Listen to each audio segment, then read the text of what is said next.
Welcome to the Reason Roundtable, your weekly macro dose of libertarianism from the magazine of free minds and free markets. I'm Matt Welch, joined by Nick, Gillespie, Peter Suderman, and Katherine Mangu-Ward. Greetings, colleagues. Howdy. Hey, Matt. Happy Monday. So, a common thread on the traffic leaderboard of the Reason website last week, not that we look at that, was the fault line or fault lines between libertarianism and the current state of theoretical and applied American conservatism nearly 8 years after Donald Trump escalated into our political lives. I'll just read some headlines to give you a taste of what I am talking about. The post-liberal authoritarians want you to forget that private companies have rights. Conservatives pushing common good capitalism sound a lot like progressives. Ron DeSantis confirms again that his attack on Disney was political retribution, and pot legalization is a big mistake only if you ignore the value of freedom and the injustice of prohibition. These are all different stories, to be sure, and it's not exactly as if your father's GOP was super gung-ho on legal pot, but what we do see here is a growing desire, I think we see this, to use government as a tool to whack into shape any entity, including the types of private businesses that used to kind of be the bedrock of the Republican Party, at least fundraising purposes, that are deemed to be degrading to the collective well-being of society. So, Katherine, I'm appreciating every syllable of your first name today. We've had Stephanie Slade on the beat for a few years already, like from the post-fusionist look at what is happening in the right. And she writes about a lot of this stuff from a pretty pointedly critical point of view. I wanted to go in a kind of different direction today and plumb the most interesting, or at least arguable, parts of whatever this new conservatism thing is. So please do kick us off, if you would, on what's one societal problem that this group has been broadly correct in making their little drudge sirens about, even if their solutions to said problem are not always so great. I'm going to give into the temptation to just go completely macro, maybe because you started us off with the macro dose, but the thing that they are right about is the fear that liberalism is a suicide pact, right? I mean, I know you wanted me to say like there smells like pot in the streets of New York or something, but no. I think their core concern is one that has plagued anyone who pays attention to politics and who cares about American style liberalism. That is, a kind of classical liberalism, not lefty liberalism. And the deal is, if you are very, very tolerant of everyone, at some point, they may not be tolerant of tolerance. And I think that is a fair fear. That is a fair critique. It is a fair concern. I think that the National Conservatives and their ilk come to the wrong conclusion about what to do about that, but they're not wrong that is always a threat. So you're saying that liberalism is a half suicide pact? It's a potential self-harm act? I think like liberalism is at risk for self-harm is like a fair way to say it.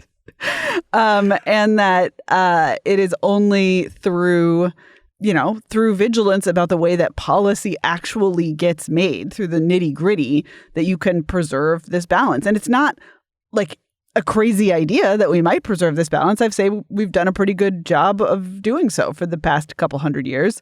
But it is hard work. And what I think natcons are saying is like, this work is too hard. And it doesn't seem like we're winning right now on some of the things we think are important. So we're going to stop doing this work. We're going to do a different project, which is just to grasp and use state power for our own ends. So it's a needle scratch kind of thing. Like we have to focus our attention, stop doing the usual fight, and like redirect people's attentions. Peter, what say you? What is a thing that this group of people are talking about that has some validity or interest for you? Education policy. So a huge amount of the national conservative, new right, post-Trump right, the MAGA right, whatever you want to call it, that movement, or really kind of collection of movements, not all of which are totally coherent, right? It's actually hard to kind of pin all of these different groups down. a huge concern is public education and higher education. And they are at least directionally correct in a lot of cases that there are serious, deep problems with public education and with higher ed in America right now. And so I will just, I'll use one example because it's one that I'm quite familiar with. In his book, The Once and Future Worker, Oren Cass, who is one of the sort of more technocratic types on the new right, someone who is actually attempting to put policy specifics to some of these ideas and inclinations, writes that the current education system has basically gone all in on the college track. And so it's college or bust, right? And as a result, it produces a lot of people who go to college and a lot of busts. And what he proposes is a public education system that is much more about student tracking and creates different options for different types of students and different potential vocations, interests, abilities, that sort of thing. Because this might not be the ideal system, right? Like this might not be exactly the sort of school choice utopia that Reason-style libertarians want, but it's not a completely crazy idea. But it's also not the idea that a lot of politicians right now who are following this track themselves, right? The DeSantis types, the J.D. Vances of the world, that this is not what they're thinking about. They're not really thinking about school choice. They're not really thinking about like technocratic tweaks to, exactly how we're going to track students and what sort of path we're going to put them on and allow them to have options. Instead, what they're doing is saying, well, we can't have those books in our libraries and we're going to make an issue out of it and we're going to pass the Stop Woke Act and tell teachers to stop talking about, I don't know, who they're married to or whatever. And so they've taken a very dumb, I think, and blunt culture war approach to what is a real problem, which is that American education just does badly by a lot of students.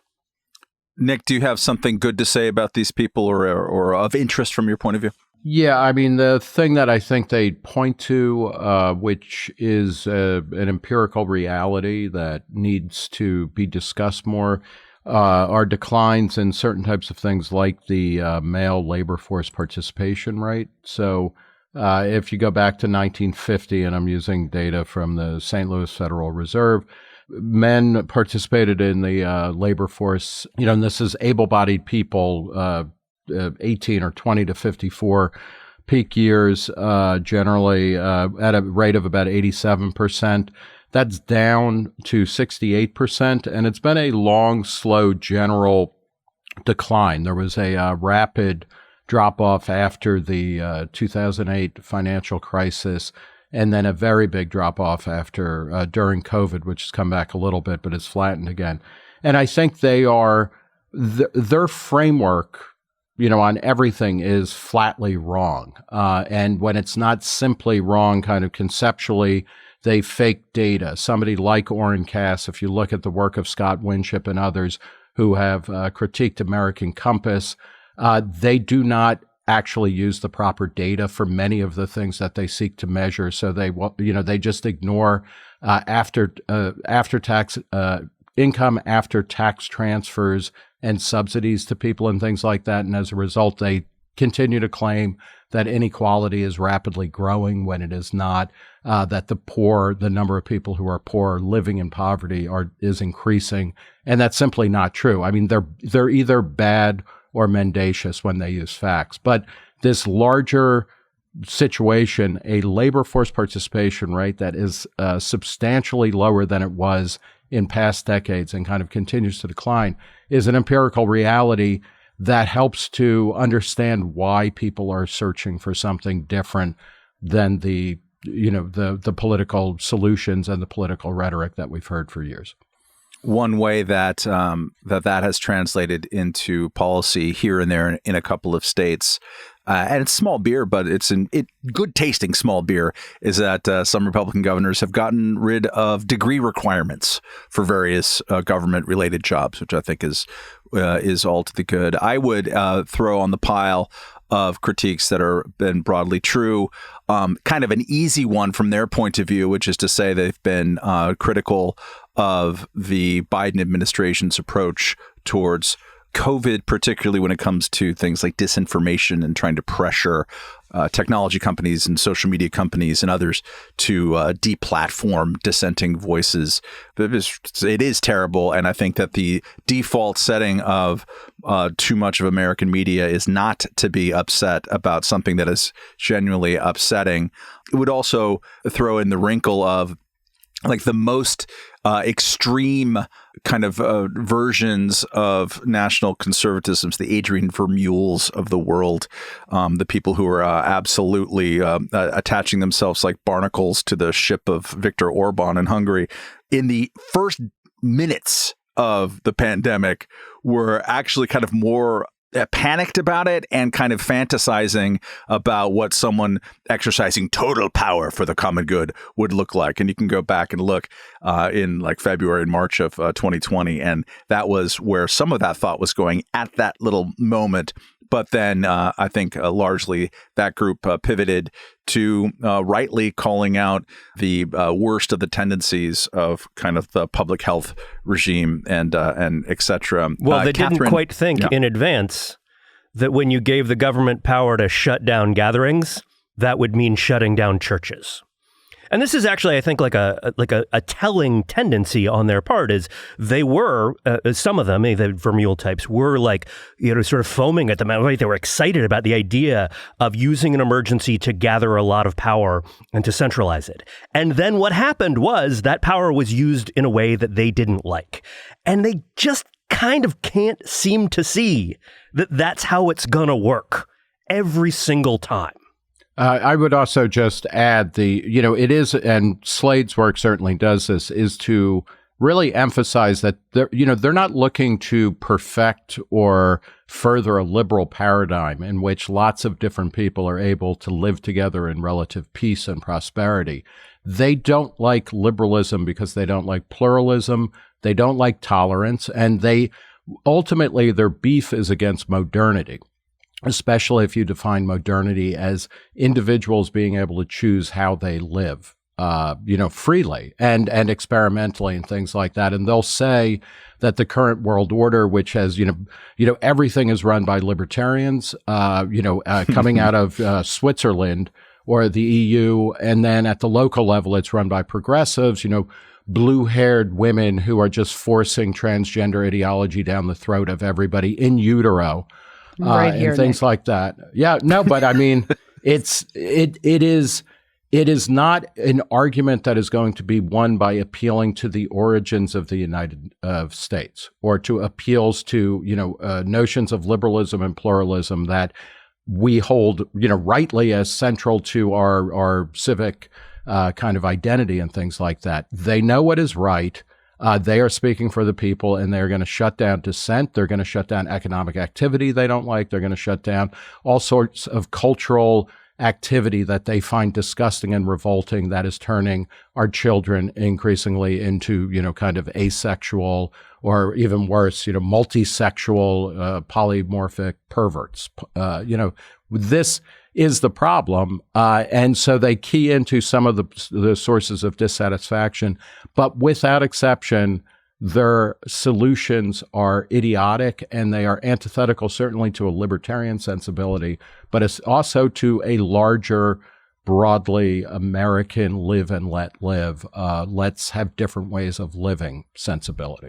I think that's true even of the technocratic types like Cass, who, Totally. The increasing text, the foreground of his sort of his big picture argument is that the economy should be built around single male breadwinner households with a focus on factory jobs, right? And so there is an undercurrent of resentment about women entering the workforce, and that also explains the huge emphasis on industrial policy that Cass and the other sort of MAGA Trump types really place on economic policy. Katherine, you're a woman, and you're sitting right there.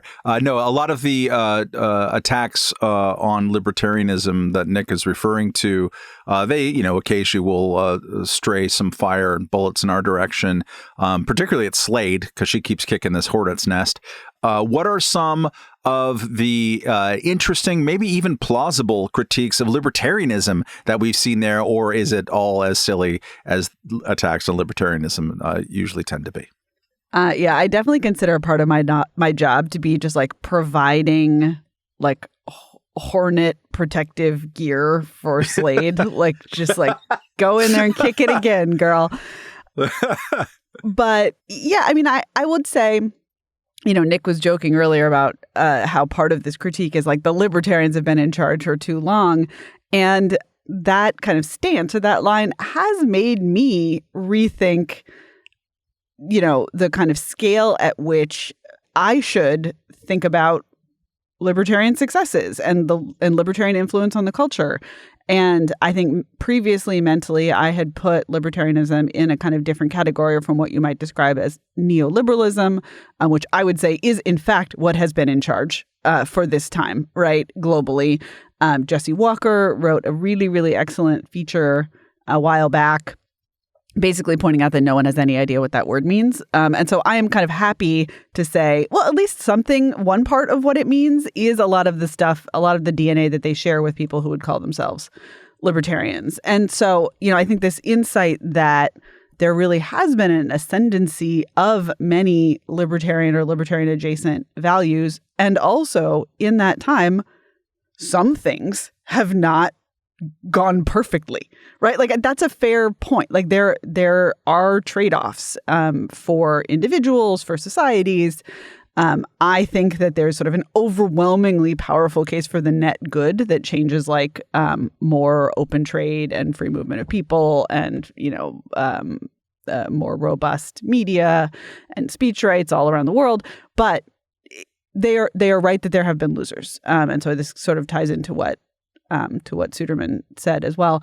One thing that I think is interesting is that we have within libertarianism a lot of people who have seen these same problems and doubled down on liberalism and pluralism, which I think is the right approach. So like many of our younger staffers, they tend to be more religious, more personally conservative. That's true of the whole generation, but it's true even within the libertarian movement.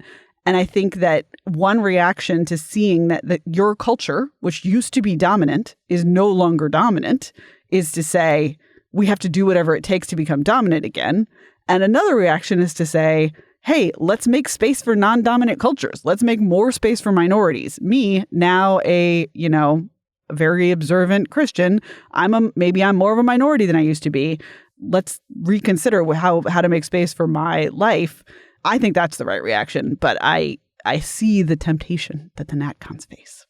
The theocons, let's say. That's more of a theocon issue than a natcon issue. There's definitely overlap, and all of these, by necessity, all these categories are kind of fluid and not rigid, and non-binary. They kind of, thank you, Nick, for recognizing my pain. Peter, speaking of pain, what are there any of these critiques of libertarianism in here that resonate or that libertarians should learn from? Are there any critiques of libertarianism that are true? Among these populist conservatives who are frequently sharpening their arrows and pointing them in the direction of libertarians, are any of those sharpened arrows true? That metaphor made it worse, not better. I just want to say. I'm just reiterating the question that was part of the preparation for this episode in the Slack channel on Friday, so that Peter remembered it. Go on. Yeah, so I suppose I would say that I think most of their critiques of libertarianism are misguided and tend to misunderstand libertarianism. At the same time, they sometimes end up inadvertently revealing weaknesses in the way that libertarians communicate. And so just a huge amount of the complaints about libertarians assume that we control like all policy, which is wrong. Also that we don't really care about a lot of types of people or family arrangements, or just like they assume a kind of heartlessness on the part of libertarians that I think is really, really misunderstands the project and why people are motivated by libertarianism. At the same time, I do think that they, at their best, or at their most potent anyway, force libertarians, or at least force the smart libertarians, to address things that they might not otherwise have addressed or have addressed quite as forcefully. I think family formation is a big issue that libertarians kind of don't talk about and don't have a great language for talking about. And the emphasis on family formation.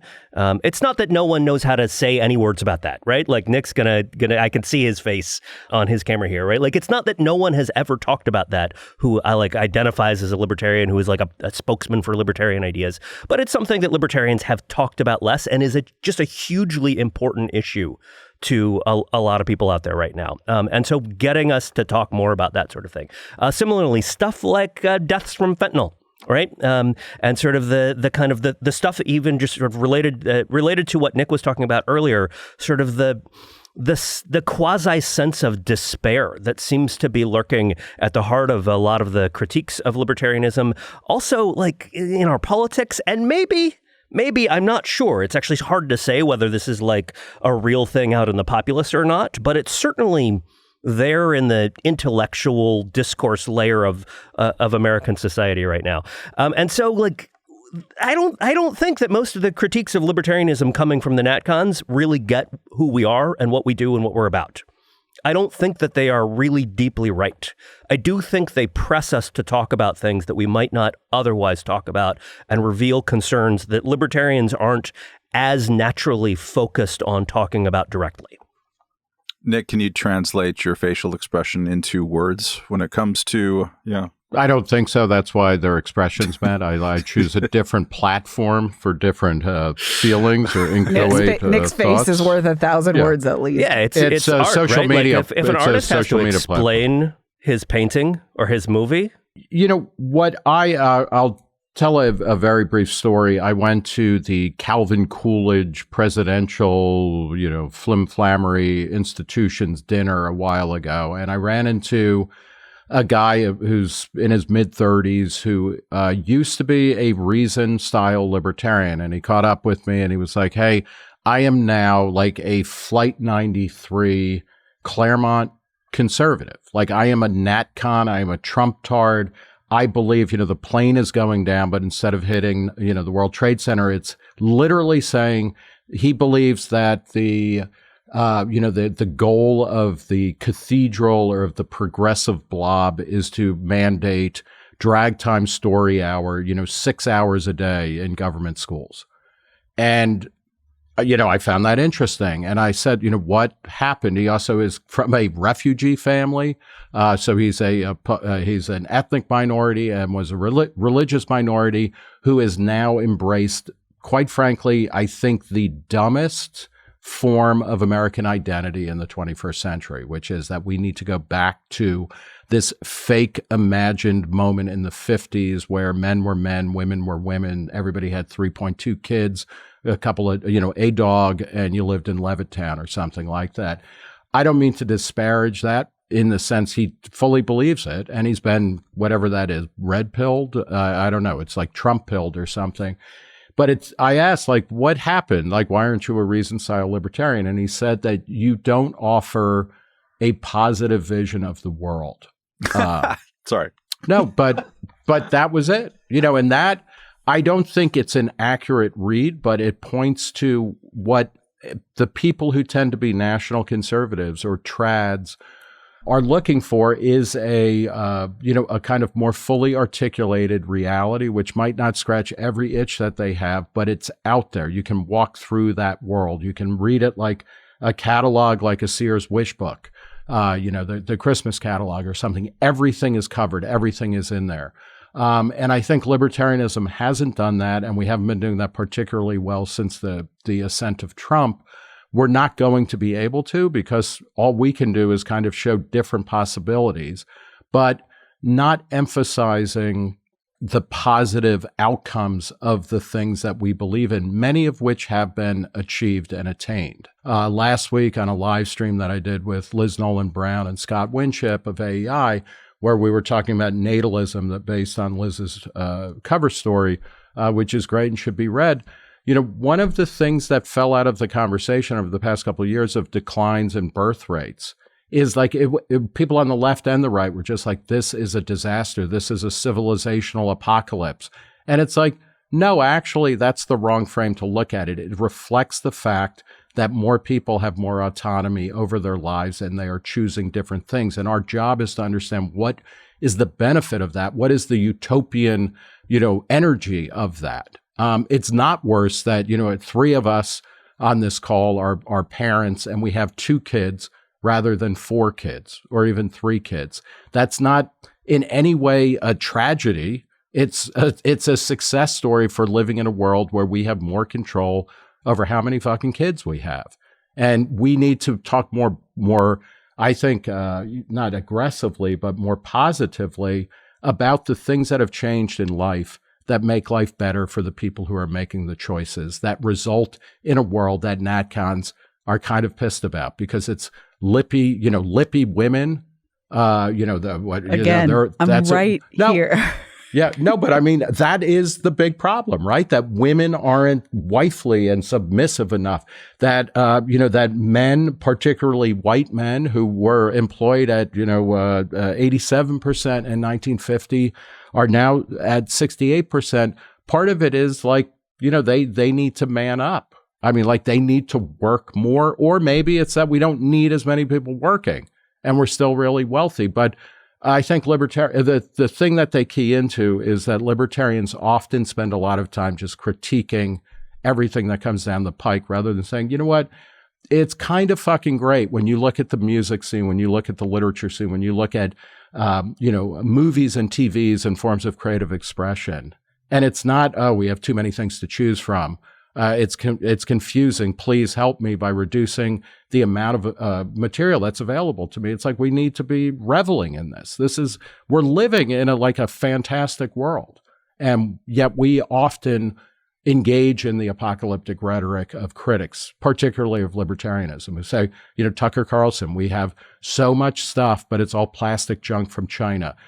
Bernie Sanders, we have 23 flavors of sneakers and deodorant, and that's too much. All you need is Old Spice and Lady Old Spice. It's like, no, that's wrong. We're living in a better world, and we should do a better job of explaining what's great about it, and then what are the obstacles to making it even better, which would result in a world that the natcons would hate even more. But that's their problem, because they are literally and figuratively, or they're figuratively living in the past.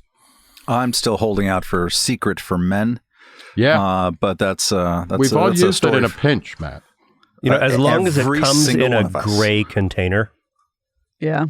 And it's you can rename the scent something manly. Has to be like those are power tools.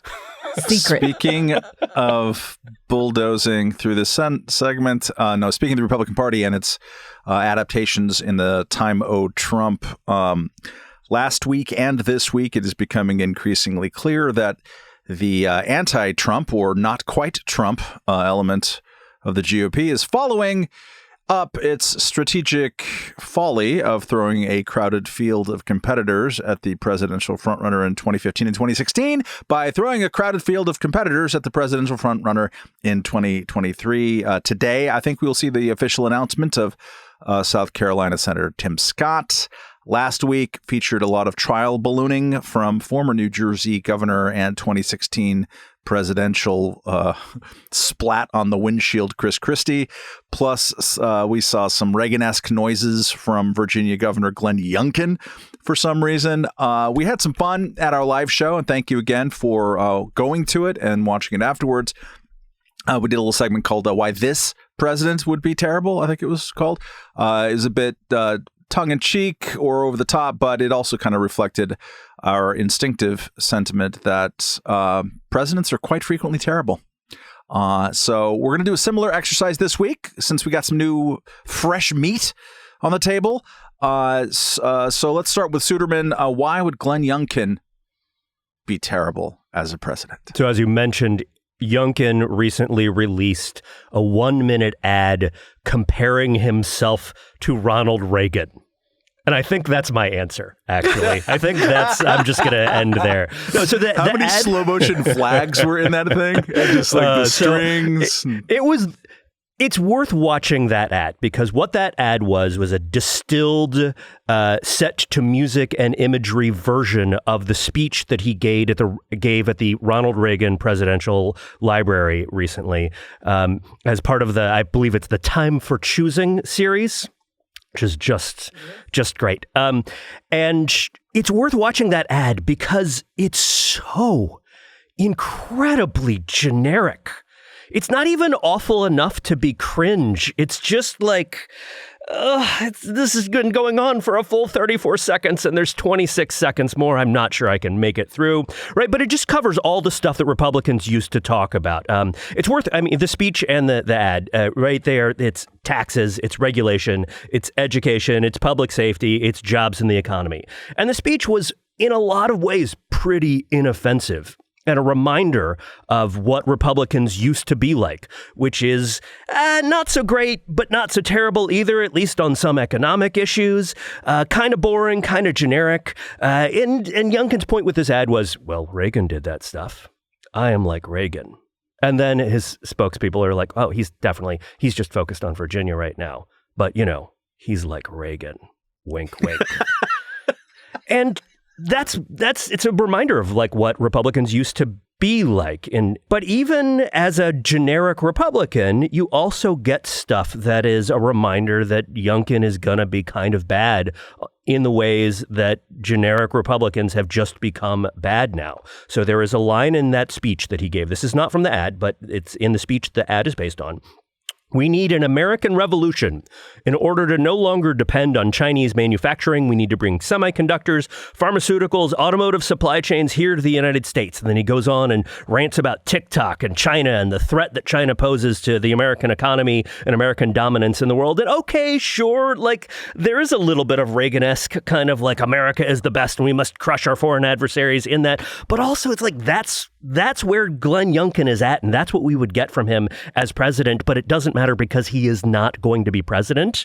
And that's maybe the number one reason why he would be a bad president is there's absolutely no way that he is going to win a presidential election in 2024. Nick, speaking of people who are not going to win a presidential election in 2024, what, if anything, would make Chris Christie a not ideal president of these United States?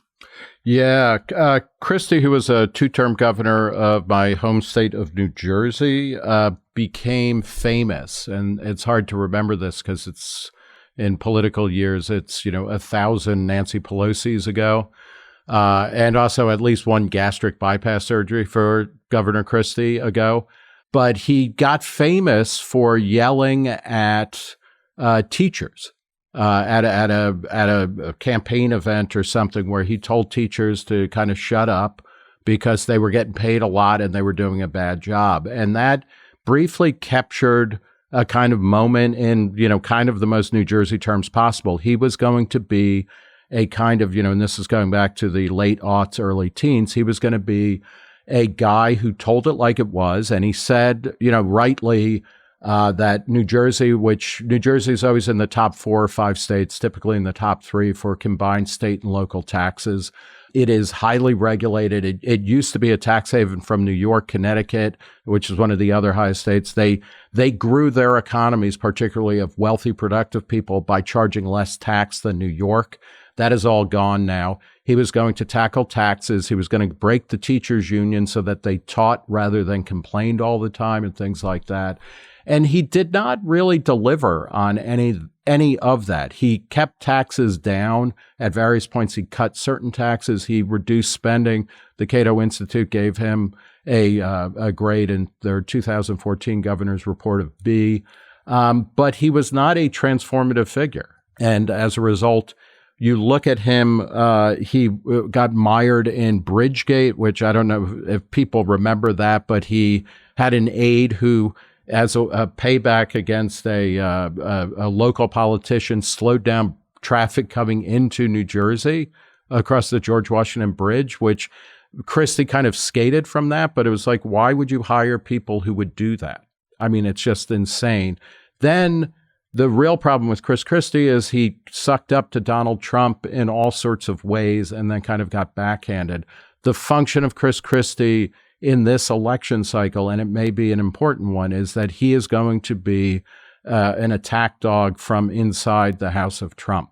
But he's an uninspiring and uninspired leader who, had he done half or even a third of what he said he was going to do, he might be the type of governor who could go into Washington and actually affect change, but not. Katherine, one character that some Beltway cosmetarians have always said nice things about is New Hampshire Governor Chris Sununu. I don't know how many N's are in his name, but there's at least two and maybe seven. You've had at least an hour to think about this question. So why would Chris Sununu not be the president of Beltway cosmetarians' dreams? Yeah, I'm going to give some substance in a minute, but first I do want to say I got to work this morning and I was like, hey everybody, what do we know about John Sununu? Yeah. So right there, John. Yeah. Yep. Right there. That tells you kind of where we're at. I think not just me, but also as a country with respect to Chris Sununu, which is to say we are dimly aware that there may or may not be a politician with the name Sununu just out there doing stuff. I looked in the box labeled Sununu in my head, Chris Sununu, I guess, and it just had in it like 2 spiders and some sawdust. And so I was like, okay, let me figure out what I know about this guy. And, he's beloved of Beltway cosmotarians for a reason. Rolling Stone called him a hardcore libertarian, which strikes me as something of an overstatement. But, he did some licensing reform. He's like his family's like a melting pot situation, which is nice. His stance on abortion seems really moderate. He's a guy who's like a Republican. He seems fine, but it doesn't matter because he's not going to be president. He is polling at 17% in the New Hampshire primary, where you may or may not know, is governor, but no one knows that. Maybe not even the people in New Hampshire is one thing that I'm concluding. He has said that there's a 61% chance that he will run, which again, as a Beltway cosmetarian, I'm charmed by the weird specificity of that percentage, but it would... Did he do a regression? Probably. To get that number? He hacked that number. I don't know. But he's not going to be a good president because he's not going to be president. That's simply not a thing that's going to occur. And unfortunately, it's not going to occur in part because of the things that he said, which sound okay to me. Like he really seems to be choosing largely to eschew the culture war politics that are pretty clearly the rainbow highway to the GOP nomination at this point. And it's hard for me to imagine him getting there. Well, that would be good, though, if he and a couple of the other Republicans in the primary system really start articulating an anti-culture war perspective. It might not work this time around, particularly with Trump and DeSantis in the, number 1 and number 2 slots going in. But that's good, right? Well, to see a Republican Party get away from that. Yeah, it just gets us into the kind of electoral math. And this is like the least novel point one can make on a political podcast in 2023. But like, if there's a whole bunch of guys in the Republican field and Trump is also running, we know how that goes. And so I struggle to say, well, it's good if they get the message out there and lose this time. But maybe in the long run, if they lose this time, looks like another Trump presidency. I'm all for the anti-culture war argument, but we see how that worked out so well for Mitch Daniels. Like it did great things for the tuition at Purdue. Don't hurt my heart. I just like Chris Sununu's quote from last month when he was doing the TV circuit on how he might or might not run. And he said, "I think I could do the job." You know what, though? God bless. That's yes, I know. See, I will say, cosmetarian. I wasn't wrong, yeah, Katherine. I know. Of course you're not wrong. He did do one little bit of culture war, which is that they banned Russian vodka from the state liquor stores in New Hampshire when live Putin free or invaded die Ukraine. But that the problem there is more like the why problem is in vodka. God's name? Well, two problems. One, vodka. Two, why is the governor choosing what vodka is stocked in the state, which we've covered elsewhere extensively. All right. My entry in this category is Tim Scott, who announces today, is the senator from South Carolina, arguments against he doesn't drink. He's a former insurance salesman. Nick, he's a Cowboys fan and especially a Tony Dorsett fan. I mean, come on. Worked for Strom Thurmond. Never been married and has no kids, although there's anything wrong with that. He really likes Cameo's Word Up. He talks unironically about opportunity zones. It's a zombie Jack Kemp thing. He's a immigration and abortion restrictionist, although he's sort of fuzzy on the abortion stuff. Won't tell you how many weeks is his Maginot line on immigration. He introduced a Stop Dangerous Sanctuary Cities Act last month. And he's tweeted out such things as soon as he took office, President Biden stopped enforcing America's immigration laws, rolled back effective border policies, and offered the world a clear incentive to illegally enter the U.S. I think that's a little bit overstated. Having said all that, I like Tim Scott. I like him. I wish him well. If of all the people who are polling above 1%, which isn't a lot of people, I probably like him the best, just like as a likable thing. He's all about like personal story, single mom, household. He's really unironic. Pull yourself up by your bootstraps. Most people hate that. I still like it. American dream. He's genuinely, and this is actually part of the thing that I like about the aspirations, at least of the national cons, is that there's the sense of the culture of the median GOP voter and the Democratic voter are changing. The Democratic Party is becoming a party of kind of managerial elites. Republican Party is more working class. Tim Scott is actually more authentically from what one might call working class than almost anybody who's otherwise out there selling that bit of snake oil. And I genuinely appreciate that. Like pro wrestling fan. He was a part of the Tea Party cycle in 2010, which people don't really remember, but he's been good on police reform, criminal justice reform, co-sponsored the First Step Act, is sponsored bills to go after qualified immunity. Billy Binion has written several times nice things about Tim Scott. And he's also very unabashedly pro-school choice, introduced the Choice Act now, which would basically make all COVID education spending pure, like backpack funding situations. When he came to Congress, he was lambasting the pork in the military budget. And so there's some good things to say about Tim Scott. I agree that it's hard for anyone to run for president. But I think he's going to at least register a pulse, unlike many of the other candidates that we talked about, even so far in this podcast. There's arguments against him, but I kind of like him. All right. Okay. We're going to get to our listener question of the week here in a moment.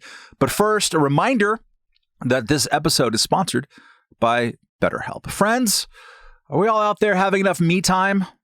Is your life, work, family, relationship balance all about everybody else's needs without checking in on the driver? It's easy to get so caught up in the day-to-day that you forget to focus on presenting your best and most internally aligned self to the world that you otherwise give so much attention to. That's where BetterHelp Online Therapy comes in. BetterHelp is an easy-to-use, super flexible, entirely online therapy service that has helped many, many listeners of this very podcast. All you have to do is fill out a quick questionnaire, get matched with a therapist, then start working on your own damned self for a change. Stop feeling stretched and thin, like butter over too much bread. Just visit BetterHelp.com/roundtable today to get 10% off your first month. That's BetterHelp, HELP.com/roundtable. Do it today. You'll be glad you did. Okay. Reminder, send your email queries to roundtable@reason.com. This one comes from Brian LaRocca, who writes, I lean open borders, but the roundtable strawmans the other side's concerns. George Borjas's work at Harvard details how most low-skilled immigration is a drag on growth and adversely affects the wages of natives. Garrett Jones's recent book shows how cultural differences persist and can change how innovative a society is. The current debacle at the border has led cities' finances to go into the red as a quasi-open borders policy is met with government largesse and welfare. And these are just the asylum seekers. Many known getaways, who presumably are pretty iffy if they won't seek the free entry of asylum, are meandering around the country unvetted. Will the roundtable ever give credence to these debatable points, Katherine? Yeah, I mean, we have, I guess, is my main answer. And not on the roundtable specifically, maybe, although I think we have alluded to both Garrett Jones and Borjas over the years. But I urge the letter writer to check out a really good 2016 debate that we published where Borjas was a participant. So, we gave him not only an airing, but in fact, thousands of words to make his case in our pages. We reviewed the Garrett Jones book in a couple issues ago. Also, I think gave it serious consideration. Of course, there is immigration dysfunction. Of course, there are bad things about immigration. I think that fans of open borders are making not the case that more immigration is always good and perfect and has no problems, but instead that many of the things that folks who are worried about open borders, the things that they're worried about, some of them can be, in fact, solved with open borders or at least mitigated by more legal entry. And to me, that is taking those concerns seriously. It's just disagreeing about what to do after that. Nick, will your roundtable ever give credence to these debatable points? You know what? I think there's a lot of analysis on all of this, and even people like George Borjas agree that immigration on balance is a good thing. One of the things that I think libertarians can spend a little bit more time talking about is the broader picture of how do you create what Arthur Diamond Jr. in a 2019 book that's very much worth reading from Oxford University Press, create what's called openness to creative destruction. The way economies flourish is not by locking down at a particular moment when things seem to be going well. It's by constantly changing and morphing and restructuring themselves in the name of what Schumpeter, the originator of the phrase creative destruction, called the endless mutations that happen in a society, not just in the economic sphere, but in the cultural sphere, in response to people's changing demands. And one of the things, it is true that there are small subsectors of the American workforce that might momentarily get displaced by unskilled immigration, like low-skilled immigration. That's not always the case. And actually, even people like Borjas has shown where oftentimes those workers the native workers end up doing better.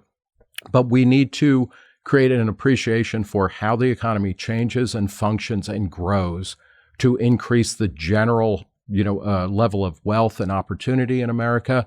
And one of the ways that we do that is by helping people who struggle because they get displaced. And we should be talking more about that in the context of immigration. Because the way it is now, it's always the argument gets posed is that we would be in a great shape if we could just really close the borders, or maybe only admit elite workers who don't threaten me directly. That isn't how the country works. It's not how the economy works. But we need to be helping everybody understand that, an economy is like a body aging in time. You got to change your routine. You got to change your diet. You got to step up on certain things, give up other things.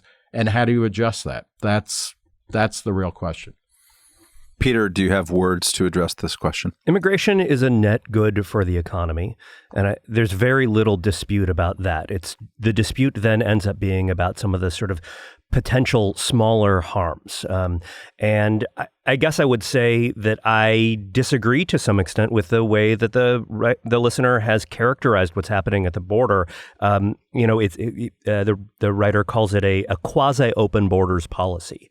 And I don't think that's the right way to understand what's happening at the border right now. What we have is a quasi-locked down border policy. That's what's on the books.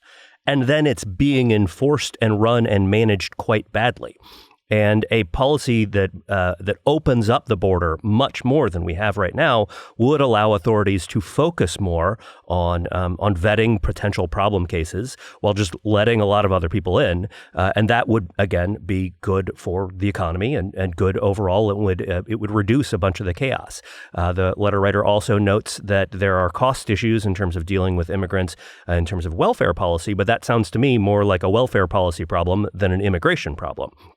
And in addition, I would just sort of say that these are issues that we have debated not only in our pages, but sort of in the libertarian world quite extensively. So Katherine mentioned a bunch of our coverage already, but I would also just encourage this person to read basically everything written by Alex Nauresta of the Cato Institute over the past decade or so. He has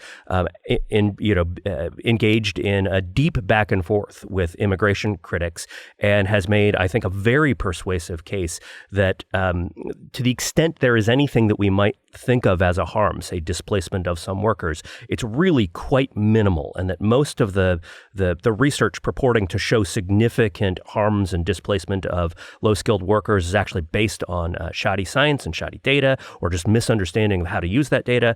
And he's also then made a case that more immigration, low-skilled and high-skilled, basically as much as you can manage while also sorting out some people who may have highly problematic criminal backgrounds or communicable diseases. That's the two categories of people I do think we clearly want to keep out.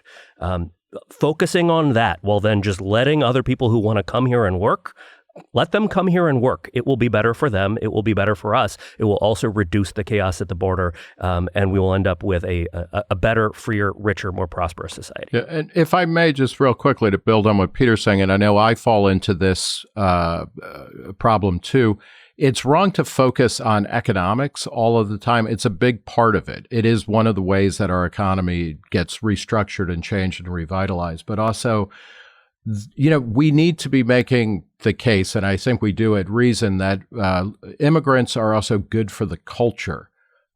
They enrich and enliven everything that we do, not simply by starting companies at higher than native-born rates, which they do, but when you think about the experiences that you have, the food that you eat, the kind of culture that you consume, immigrants are good. And I've lived, I think alone among the people on this podcast, I lived in the interior, in District 8 or wherever Katniss Everdeen was from for the better part of 20 years.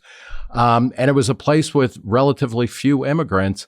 And it's a place that is economically and culturally not doing as well as the places where immigrants tend to be. It's not, they partly go to places where there's economic and cultural opportunity and things like that. But there is a very, very strong case for allowing more legal immigrants to come here, not just to work, but to live, because they make us a better country.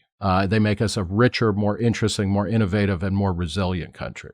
I'm married to an immigrant, a naturalized citizen now, and so that doesn't necessarily make me more pro-immigration. It actually sensitizes me to the concept of fairness that a lot of recent immigrants have.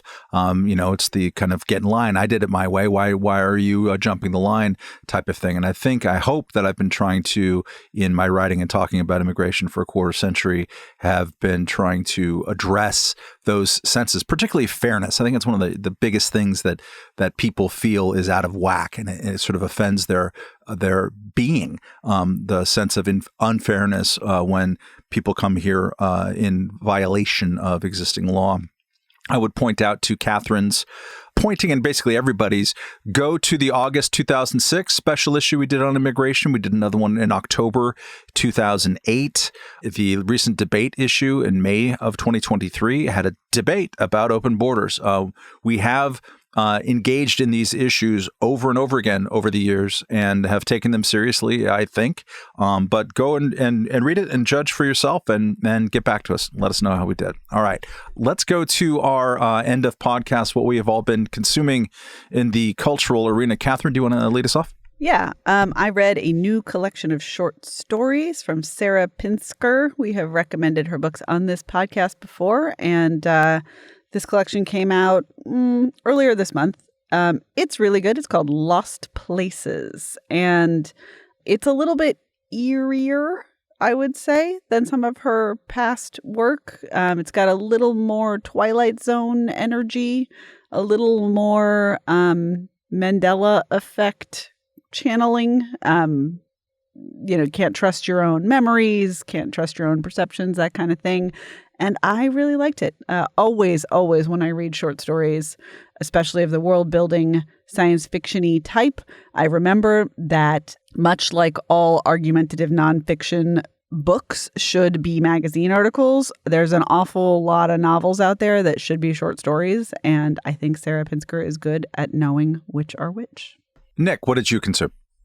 I read Excellent Advice for Living, Wisdom I Wish I'd Known Earlier by Kevin Kelly. Kevin Kelly was one of the early editors at Wired magazine. Before that, he worked with people like Stuart Brand at Coevolution Quarterly.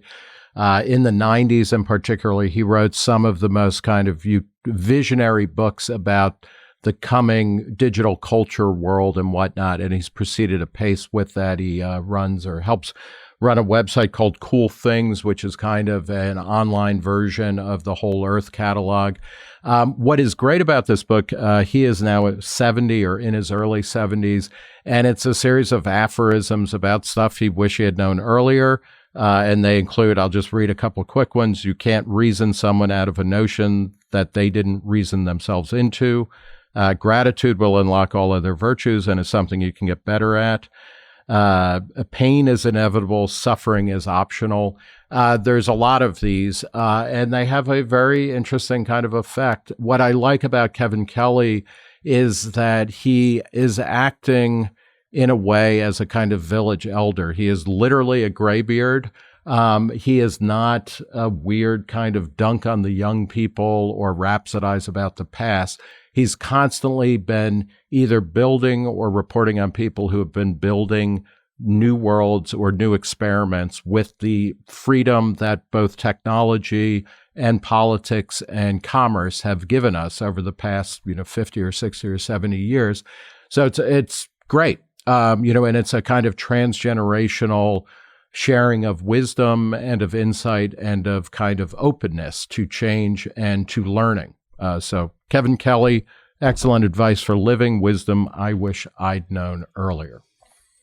Peter, what did you consume? I watched Fast X, the latest installment in the Fast and Furious franchise, and I have to say it kind of left me furious. No, my reaction sadly wasn't even that strong, but this movie is a multi-car pileup of just like obnoxious franchise film crap.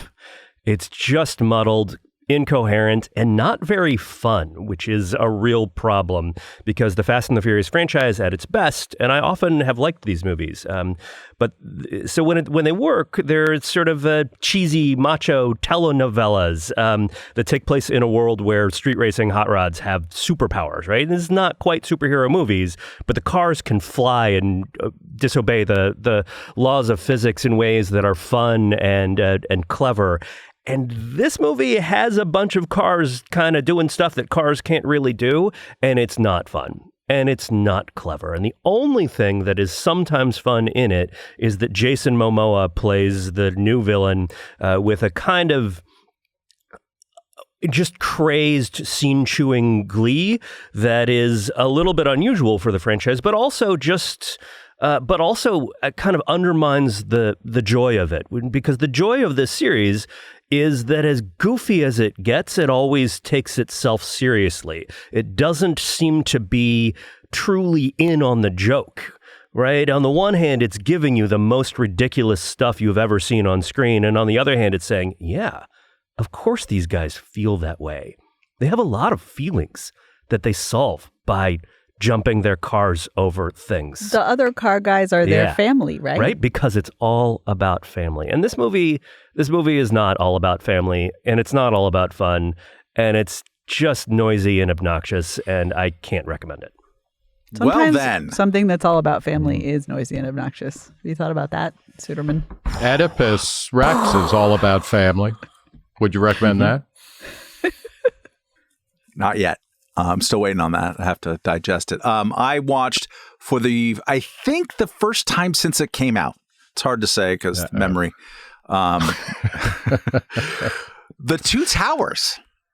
Watched that yesterday with my 8-year-old, and it's actually a pretty, and I wouldn't have mentioned this otherwise, but for anyone else who has been in that position, they watched it when it came out, loved it, hated it, whatever, but particularly if they liked it, it's pretty trippy to watch it again because those movies came out very much in just the fog of 9/11 and the Iraq War, and the build up to the war and whatever. It was read culturally through those lenses. Like, we must do something to confront the evil power. And it's liberating to watch it again 20 years later, and you don't really actually have any of those notes in it. It was just read into it. I presumed actually that would have more of it. I think maybe the Fellowship of the Ring did have more kind of a wink in those directions, but the Two Towers didn't. So you get to watch it again as much more of a World War II fable as it is. It's beginning of the war, basically, in the movie. And I know that Tolkien discouraged people to see all of the many obvious similarities to World War II, but that's dumb, and you shouldn't read it that way. And I had forgotten by just the sort of depiction of the horrors of the war, of the of villages being burned and people dying, and just the misery of refugee populations and whatnot. It was more like showing the stark realities of war than I remember it. I remembered it being more gung ho. So. The Ents still suck, and they look even worse than ever. Chop. Yes, the Ents. You're the CGI. Ent? I love Ents as a concept. Come on, Burahum or whatever. But like the CGI of the Ents is what I mean. They suck. They're good people. They feel a little bit slow. But anyways, it's worth checking out. Two Towers. All right, that's all of the Gillespie chuckling we have time for, although I think we might have a little bit of time at the end of this program, which we're at now, see, recursive loops and all that, to talk about what's coming up next in terms of events in the great city of New York. Nick Gillespie, what's happening? On Monday, June 5th, we're going to do a live taping of the Reason interview podcast that we call the Reason Speakeasy in Midtown at the Blue Building on 46th Street, one of the greatest venues ever in New York. It's a wonderful gem hidden inside a totally kind of bland block of Midtown Manhattan, down from where Paul Castellano was shot, exiting Spark Steakhouse. The guest is Kat Timpf, the Fox News regular who's on Gutfeld all the time and has a great new best-selling book called You Can't Joke About That. So we're going to talk about comedy as a healing mechanism in contemporary society. But it's June 5th on with Kat Timpf. Go to reason.com events to get tickets and more information. And go to reason.com/podcasts for all of our podcast goodness, and reason.com/donate in case you want to give us money so that we do more content that you like. Okay, we'll see you next year, week, all those times. Thank you for listening. Goodbye.